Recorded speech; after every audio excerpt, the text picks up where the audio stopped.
प्रेरणास्पद कथा YouTube channel पर मैं धनंजय जैन आप सभी का हार्दिक स्वागत करता हूं। दोस्तों, कर्मों का फल विचित्र होता है। कुछ कर्म ऐसे होते हैं जो हमें इसी जन्म के अंदर भुगतने पड़ते हैं। स्वर्ग, अपवर्ग, नर्क सब कुछ है। हमारे धर्मशास्त्र, हमारे आगम, पुराण, ये सभी इस बात के द्योतक हैं, हमें बताते हैं, पर हम बिलीव नहीं करते हैं। जब आकर हमारे ऊपर पड़ती है, कुछ अनहोनी हमारे साथ घटती है, तो हमें क्लिक होता है, काश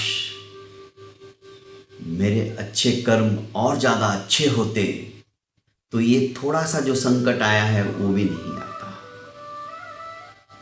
शूली की सजा शूल में समाप्त हो जाती है कई बार, कर्म यदि अच्छे हो तो। एक छोटी सी कहानी जो हमें बहुत कुछ प्रेरित करती है, बहुत कुछ नसीहत देती है। एक अत्यंत गरीब भिखारी, दरिद्री, प्रतिदिन गांव के अंदर जाता, कटोरा था हाथ में, और हर दरवाजे के ऊपर जाकर, दयनीय स्थिति तो थी उसकी, आवाज के अंदर भी दयनीयता थी, करुणा थी। मांगता कि माई कुछ दे दो। जो सज्जन पुरुष रहते, जो दुखों को समझने वाले हैं दूसरों के, ऐसे सज्जन पुरुष कुछ ना कुछ दे देते। पर कुछ लोग ऐसे भी होते, आगे निकलिए, कुछ लोग देते तो कुछ नहीं, पर मुंह से गालियां देते, अपशब्द कहते तुम कहां से उठ के चले आते हो? अच्छे खासे हो, काम कर सकते हो, नौकरी कर सकते हो और अपना उदर पोषण कर सकते हो, पर तुम्हें तो फुकट का खाने की आदत हो गई है ना। हम खून पसीना एक करके, मेहनत करके कमाते हैं और तब कहीं जाकर हम अपना पेट भरते हैं, और उसमें से भी तुम मांगने के लिए आ जाते हो। दोस्तों, आपके पास देने के लिए कुछ नहीं है तो मत दीजिए, पर कम से कम मुंह से गंदी बात तो मत बोलिए। किसी के हृदय को आघात पहुंचे, टीस पहुंचे, उसका हृदय आपके शब्दों के बाणों से विदीर्ण न हो, ऐसे शब्द मत निकालिए। ये भी कर्मों के अंतर्गत आता है।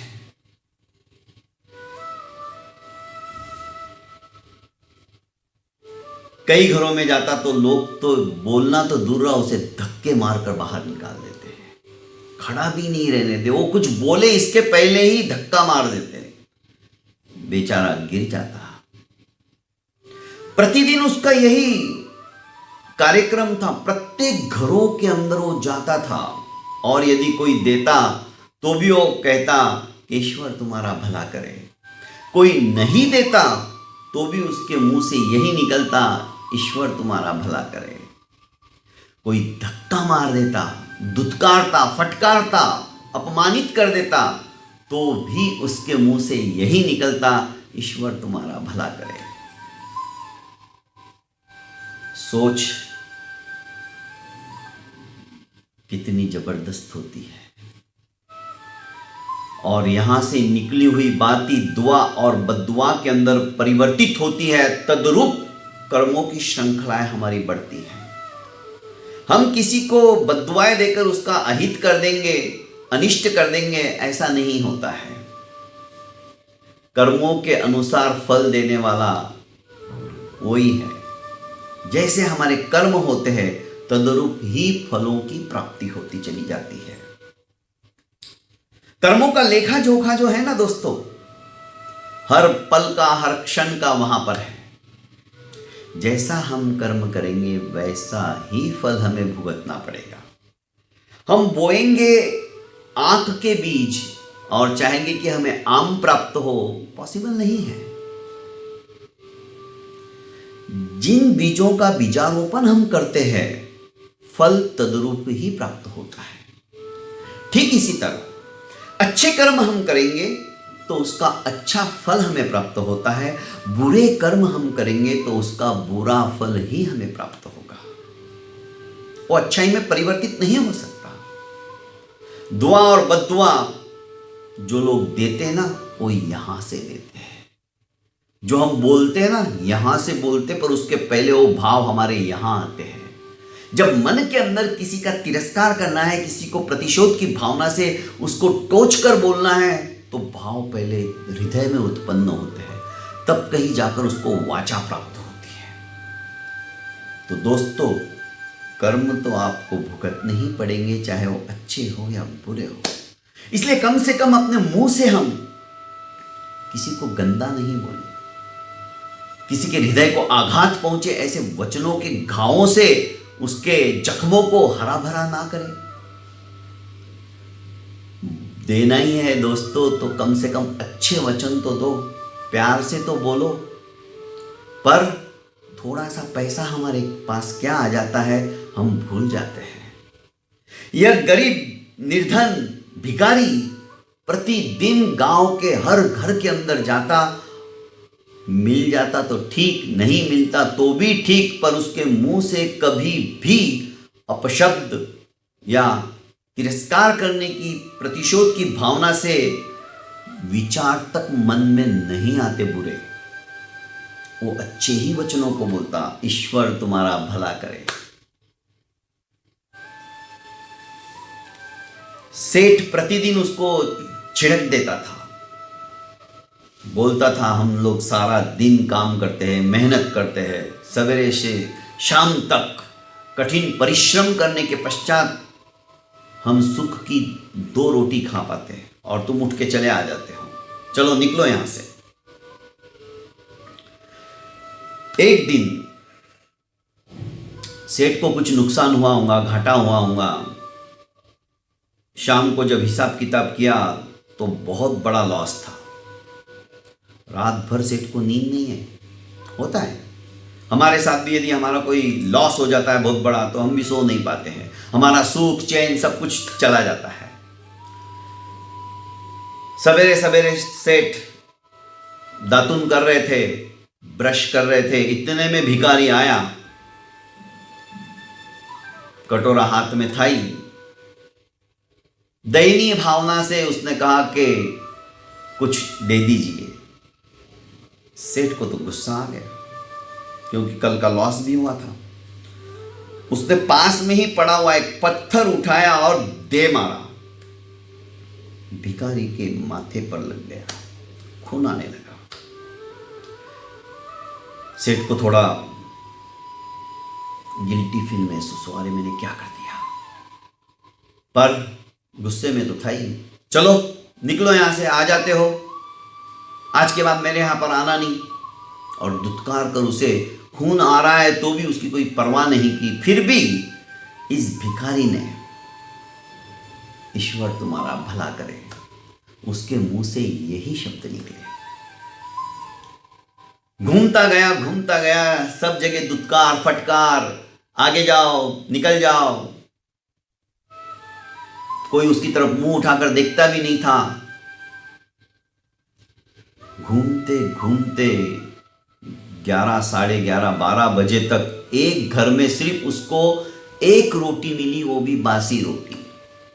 वही रोटी लेकर वो आगे की ओर बढ़ रहा था। इधर क्या हुआ, सेठ को जैसे ही उसने कहा कि ईश्वर तुम्हारा भला करे, सेठ सोचने लगा, मैंने इसको हर रोज दुत्कारा है, फटकारा है, तिरस्कार किया है, फिर भी ये प्रत्युत्तर में मुझे ईश्वर तुम्हारा भला करे ऐसा ही कहता है, दुआ ही देता है, बद्दुआएं नहीं देता है। आखिर इसका रहस्य क्या है, कौन है ये? थोड़ा सा भी हमें कोई कह दे तो हमें तो एक सेकंड के अंदर गुस्सा आ जाता है, हमारा गुस्सा 7वें आसमान को छूने लगता है। और ये विचित्र है।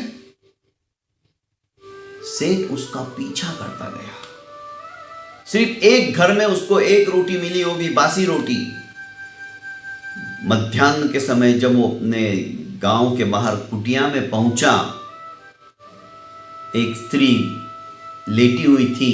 जैसे ही इस भिखारी को घर के अंदर प्रवेश करके देखा तो वह स्त्री उठ बैठी और कटोरा देखा तो कटोरे में सिर्फ एक ही रोटी।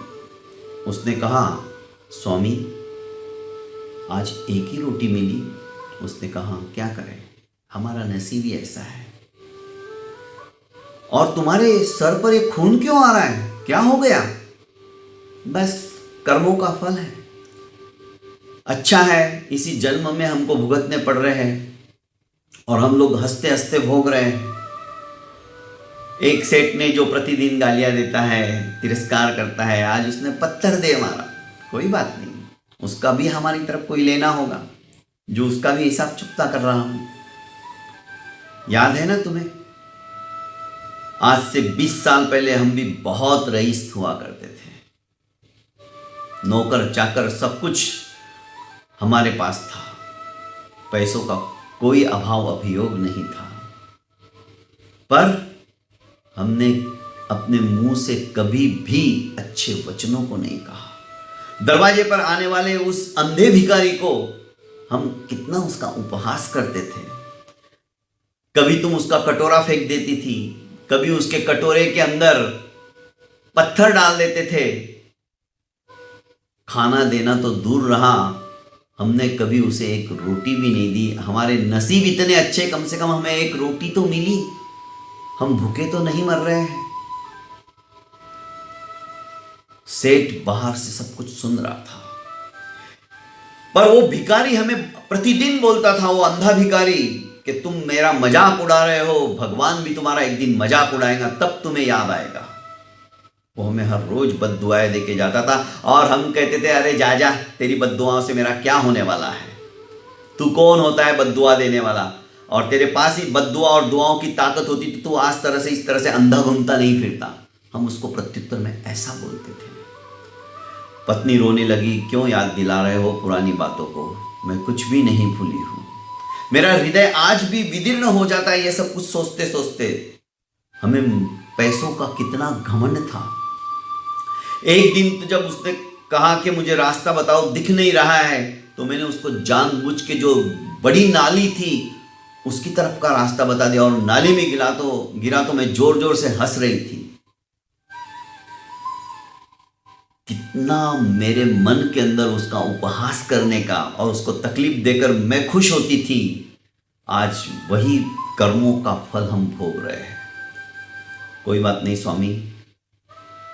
अपनी साड़ी फाड़कर उसने पट्टी बांधी, जो खून बह रहा था, और दोनों ने एक रोटी की आधी आधी रोटी करके खाना खाया और पानी पी के सोने की तैयारी करने लगे। मध्याह्न में थोड़ी सी नींद ले लेता हूँ, फिर वापस उठ के, भिखारी को तो जाना ही था शाम के लिए। सेठ सब कुछ देख रहा था। सेठ का हृदय रो पड़ा। अरे आपके पास देने के लिए बहुत कुछ है, पर आप नहीं देना चाहते हो, मत दीजिए। सिर्फ एक ही आप सबसे विनंती है, कम से कम अच्छे वचनों को दीजिए। वचने का दरिद्रता, वचनों में दरिद्रता मत लाइए दोस्तों। आपके वचन कुछ नहीं तो उन घावों के ऊपर मरहम का भी काम करेंगे, पर अच्छे वचन बोलिए। सेठ वापस अपने घर पर पहुंचा। सायंकाल का समय, भिखारी फिर से आया। सेठ को लगा कि अब शायद ये मेरे पास नहीं आएगा, क्योंकि मैंने इसको पत्थर मार के भगा दिया था। पर उसका तो रूटीन था। सेठ जी कुछ हो तो दे दीजिए। इसने फिर से मुस्कुराते हुए मांगा, याचना की। सेठ ने कहा, तनिक रुको। सेठ अंदर गया और ढेर सारे कपड़े, ढेर सारा खाना, स्वादिष्ट खाना जो वो स्वयं खाता था, वो लेकर आया और उसने कहा कि आप मेरी बग्गी के अंदर बैठिए सेठ ने उसके झोपड़ी तक उसको पहुंचाया और कुछ रुपयों का बैग उसके हवाले करते हुए कहा कि मैंने सब कुछ सुन लिया, तुम सेठ थे, तुम फिर से वो कर सकते हो। आज अच्छे से स्नान वगैरह करके कल से तुम छोटा मोटा कुछ ना कुछ व्यापार शुरू कर दो। तुमने मेरी आंखें खोल दी है। आज के बाद मैं जिंदगी के अंदर किसी को भी अपशब्द नहीं कहूंगा। दोस्तों, कहानी छोटी सी है, पर कहानी हमें नसीहत देती है, कहानी हमें प्रेरित करती है कि आज हम ये संकल्प ले कि हम अपने मुंह से किसी का तिरस्कार नहीं करेंगे। दरवाजे पर आए हुए भिखारी को, दरवाजे पर आए हुए याचक को या किसी साधु महात्मा का हम अपमान नहीं करें। नहीं है देने को, हाथ जोड़ दीजिए, आगे जाइए, पर कम से कम अपशब्द बोलकर उनके हृदय को पीड़ित मत कीजिए, दुखी मत कीजिए। बहुत बहुत धन्यवाद।